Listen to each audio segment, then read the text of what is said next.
Hello everyone. I'm going to talk a little bit about Project 8, Unwrap and Texture. And this video is going to be mainly about the little girl. If I have time, I'm going to do another one about Medieval House, but basically the UV tips will apply to either of them. So feel free to watch them both if I get them both done. So basically you're going to choose one of these. You're going to unwrap and texture everything. You're going to name and organize everything in the outliner so your scene is nice and tidy.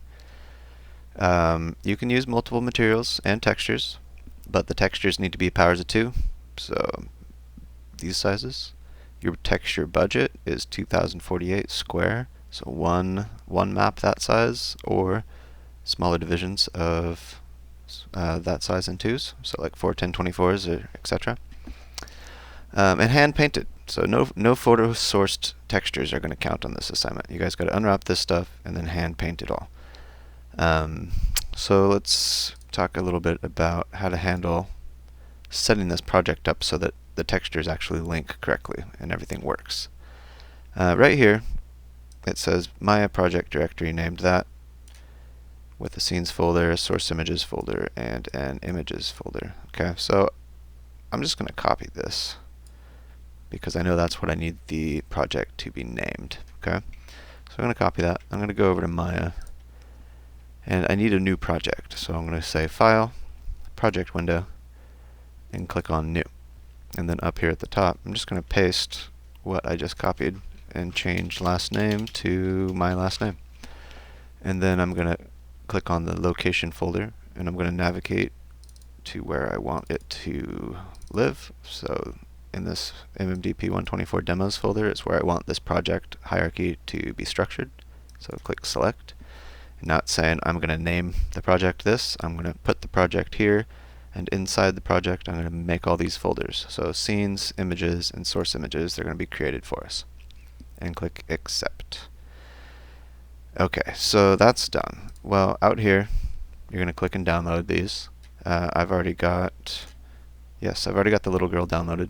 So what I want you to see, I'm going to open up a Finder window here and make another one of these. So I've got this project right here, and what I need from my downloads folder is this little girl file to live inside the scenes. So I'm just going to copy it up to the scenes folder, and if I open the scenes you can see there she is. I also need to rename this, so I'm going to just paste that same name in here and change to my last name.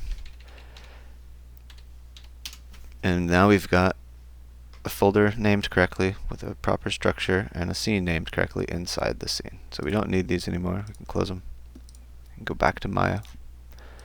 And now I'm going to set the project so everything's linked up. I'm going to say File, Set Project, and I'm going to double click on this project.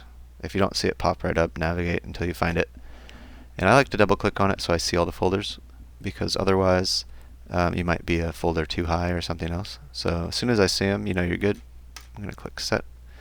And then when I say File, Open Scene, if we've set this up correctly, we'll find our scene right here in the Scenes folder. I'm going to open that up, and I don't need to save this empty scene. So here we go. Let's talk a little bit about how to approach this from a UV standpoint. Some of this is pretty straightforward. So let's just do the dress real quick with a planar projection. I'm going to go UV planar and go to the options box, and I'm going to do this one in the z-axis. If I look down here, the z-axis is the one running through here, and you got to remember it's like a camera. When you take the picture of the front of someone, you're looking kind of through them. That's the same way the projection works. So z-axis, and make sure you keep the image width and height ratio so it doesn't distort it, and just say project. And you can see the projection plane is going the right direction, so we know that it worked right. And next, if I open up my UV editor and we look at this thing, turn the colors on a little bit so you can see it. Basically what's happening is it took a picture straight through, and this is a 3D shell still stuck to itself, right? So these edges are all still connected. So what I'm going to do is we're going to cut some edges. So I'm going to select it and go to edge mode, And I'm gonna basically like select a seam up the side of this thing. Why isn't it? There we go. But you'll notice that seam there, it's also over here. It'd be really nice if we could just select everything at the same time. So here's a little trick. I'm going to select that edge right there down the center of the model. And then, I've got some history already, so I'm just going to, let's just get rid of that real quick, just to clean up our attribute editor. I'm going to select that edge right in the middle. Then I'm going to go, there's a few ways to do this, but an easy way is just to come up to your modeling toolkit and come down to the symmetry mode and just say topology. And because I had that edge picked, it looks at the symmetry between this particular item's topology and tries to match it up. And so now if I double click an edge, you'll see, hey, did it on both sides. So then let's do this too. We're going to cut across and cut here and go back to our editor. And now you can see those edges are selected, same as they are out here. And I'm going to use the little separate the UVs along the selected edge tool. And keep in mind these little gray bars. If you see an arrow at the end of one, that means it's collapsed. So you could have these collapsed and never know that you have these tools. So come up here and click on them and make sure that you've got them open. And we want this one that looks like a scalpel in a corner. And you won't really see anything happen. You can click on it a couple times, you'll never see anything happen because it basically just separated the shells real quick. You can double click on a UV, that'll select a shell as well. And I can slide this over and you can see that yes indeed it cut it in half. This one's just upside down. And I'm going to hit polygons flip, so it's right side up. And then lastly, we need to unfold this a little bit. So I can either go polygons to the unfold section, or I can hold down shift and my right mouse button and I can get to them here too. And let's just try it at whatever the default settings are. And say apply. And that didn't really turn out very symmetrical or very good, so let's undo that. And let's crank the global solver up, leave the face area, and try again. So that didn't work very good, so let's try 0.5 and 0.5 and apply. Alright, so that's a lot better. One thing we can do, and you got to be careful doing this depending on what kind of system you're on, but you can turn on your compression and stretching maps. Sometimes this will really slow down your viewport texturing. If that does happen, you can come in and maybe set this for a lower viewport setting, and then it won't be processing out here quite the same. And so you can see this one's pretty good. This one still needs a little work. I could basically select it individually and try to unfold it a little bit more. Another thing we can do is use this optimize tool, and that will help relax some of the things. But ultimately what usually ends up happening once you get a shell to this point is that we come in and we basically move these individual UVs around until we start to minimize some of that coloring. Now you're never going to get it perfect, right? There's always going to be some, but what we want to avoid is areas like right here where it's really bright red. We want to make sure that we get these to be quite a bit more white. White obviously would be awesome if you could get them all to be white. Sometimes it's really easy. That's what I did. I grabbed one there and there. Let's get rid of those and just take these, stretch it out. So anyways, I'm not going to do all of this. But anyways, you could tweak them all.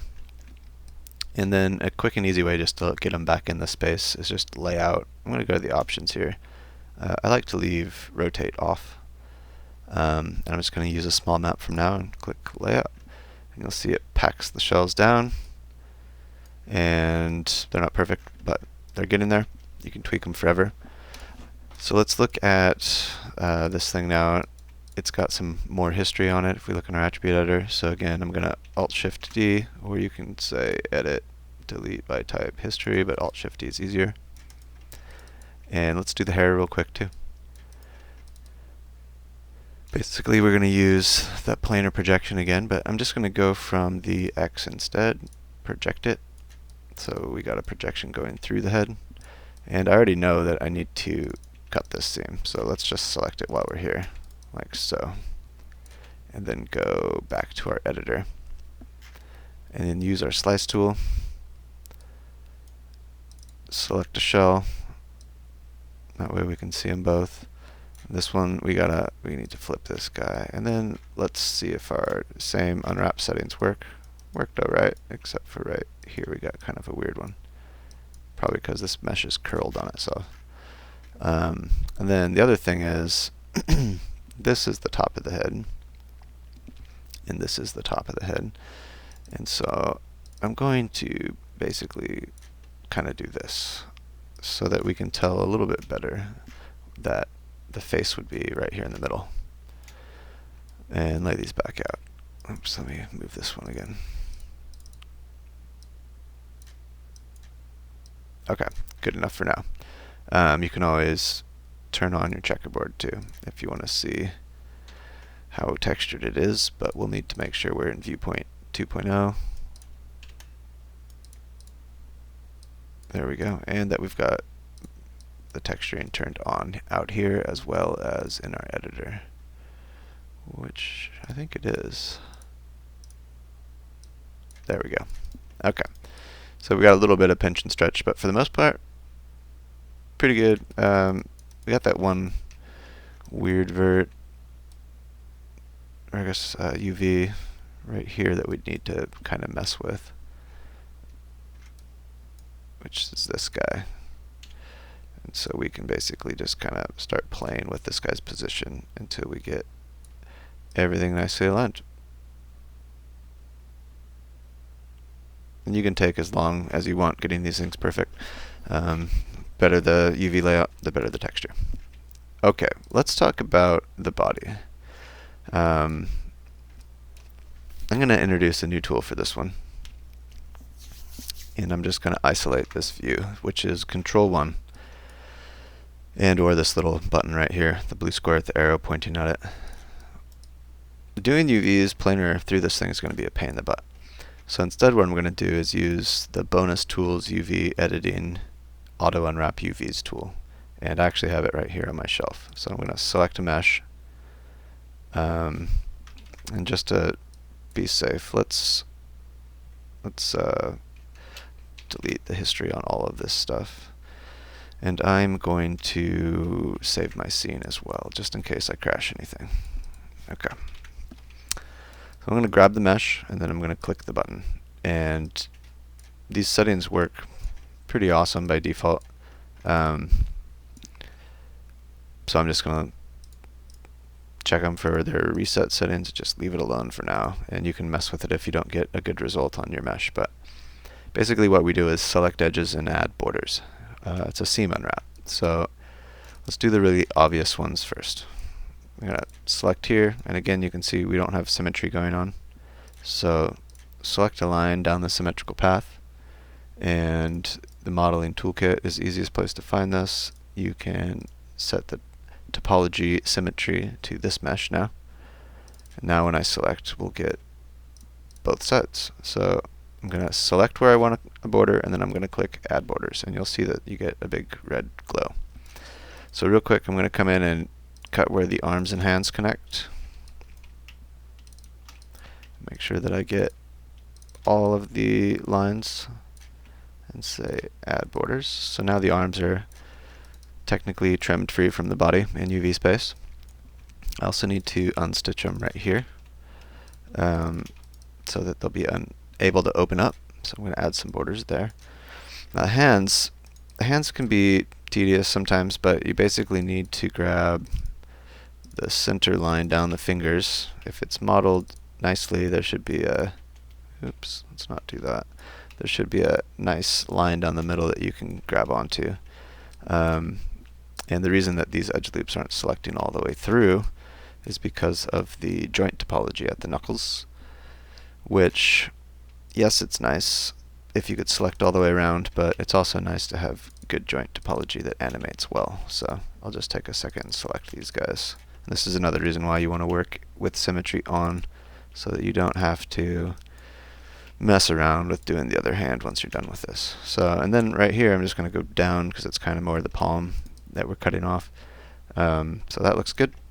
And then I'm going to basically take the center of the thumb, where the inside skin would be different from the outside skin, and the bottom of the thumb here, and then we'll just connect over to our wrist seam. So we've basically got an inside of a hand and an outside of a hand, and then, oops, let me undo that. Let's add the borders, not remove all the borders. Okay, so that looks good. The arms will work and the hands will work. Next, let's cut the head off. So I'm going to go to this lower line right here. If I pick this one, it might show out from the shirt. So I'm going to select it there, there, and there, and add borders.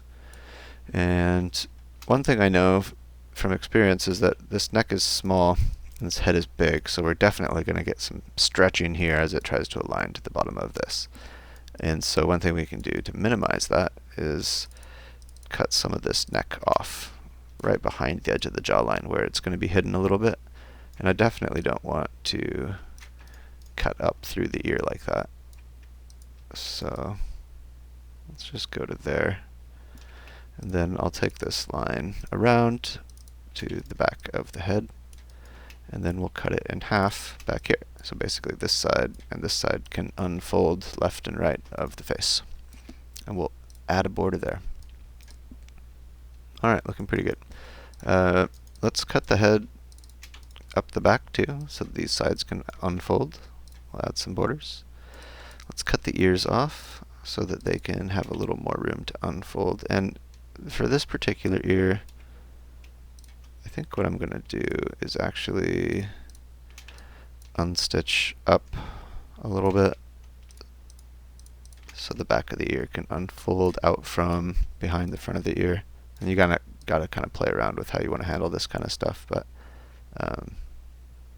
I would prefer that the seam went here, but the flow doesn't really go that way. So again, this is like why topology matters a lot. So that's okay. We've got eye pockets, so let's take this inside seam so that the eyelid stays okay, and we'll cut those off. And we don't have a mouth pocket on this model, and these little dimples on the nose aren't too bad, so we'll just leave them the way they are. So I think that's fine for the head. Let's look at the legs. Basically, I want to cut the legs right here down the inside seam. And so what I don't want to wind up with, there we go. What I don't want to wind up with is a little piece of like weird topology up here that's all kind of by itself. So I'm going to pick that line that lines up, select around the ankle, up this leg, and then the seam right here that connects to that point, I'm going to bring around to there. So basically I've got this leg's cut off, that leg's cut off, and that will work fine, except for I don't want all of this stuff getting sliced.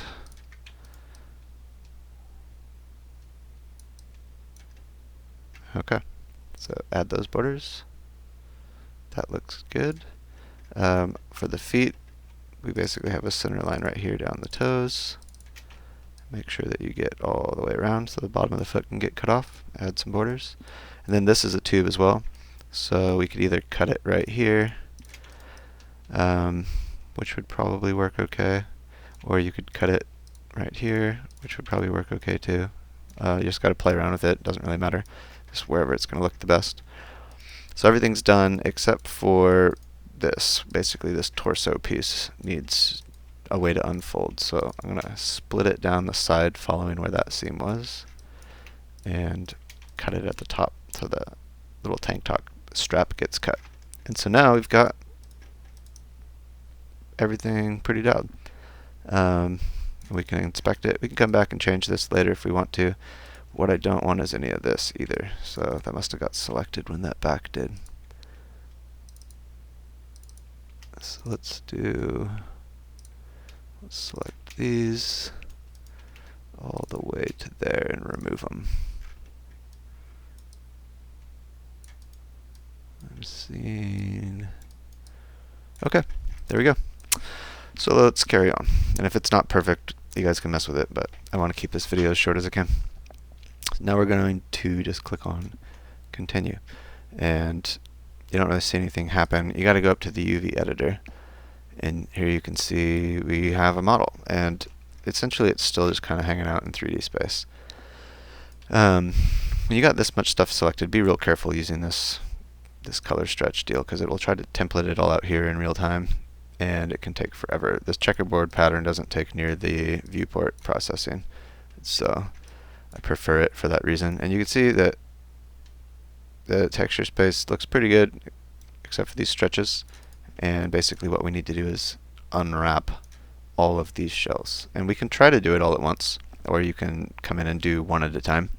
I'm going to just do one big one, and we'll see what we get. So you can go polygons, unfold, or optimize. I usually run optimize later, or you can hold shift right mouse, unfold. Let's look at our options. This worked okay last time, so let's just leave that the way it was. Click apply. And down here you'll see we've got 22 shells, and it's cutting them. And then let's just do a quick layout to see what we got. Okay, so we got a little bit of stuff that needs cleaned up. Right here we've got a piece that's kind of folded on top of itself. That's where the thigh wraps around, and it'd be better if it looked like that. And we've got a little bit of craziness going on here, but some of these shells are unwrapped pretty much perfect.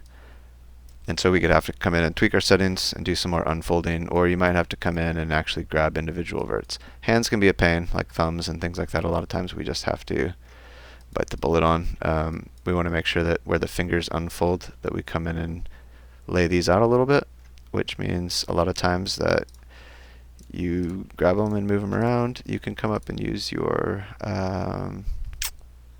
well, I don't know where it is in the menu, but the tweak tool, which is right here. And this is kind of cool because it just lets you grab without having to hit the move tool. You can just kind of grab and drag stuff around. And you could literally push all these UVs away from each other. That tool seems to be jumpy a lot of times. I like to grab sections of UVs and just move them away, for instance, like that. And that way I can grab all of this stuff and just buy myself some more room and play with it however I need to lay the pieces out. Ideally, you'd probably wind up coming in, selecting these, and running individual unfolds at different settings. Or you might have to cut some other pieces off and do some more projection. But all in all, that's a way better way of going about unwrapping the person. So last thing I want to talk about real quick, if I come back here, and we'll just do that, and we'll give her Lambert so she's the same color.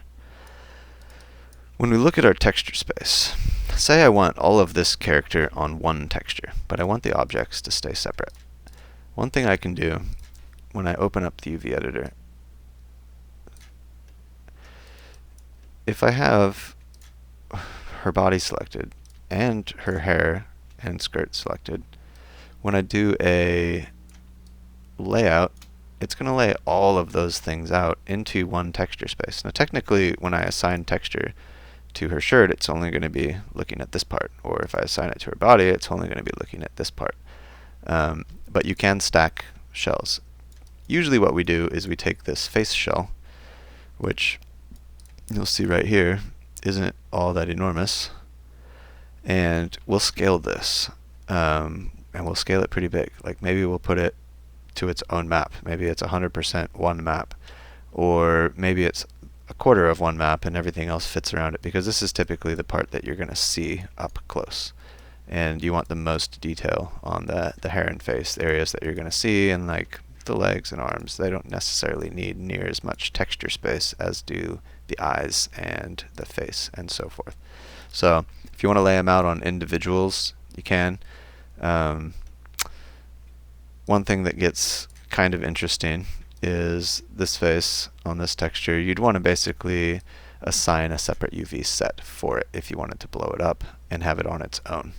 One easy way that I can do this, so real quick, I'll select these all, shift right mouse to layout, and I'm going to go down to, instead of full square, and set it to bottom half and lay this out.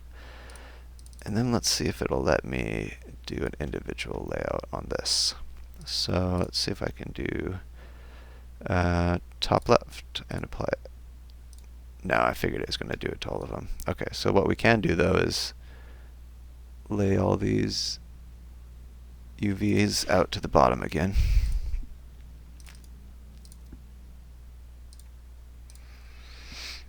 And then this one, I'm going to put it up here and manually scale it. Basically just stick it in the corner. And again, you'd want to spend some time fixing these edges that are weird. And then the rest of this stuff, anything that's going to be, for instance, the arms, legs, hands, if you want that skin texture to match, you want to be scaling that stuff uniformly. You want to scale it all at the same time.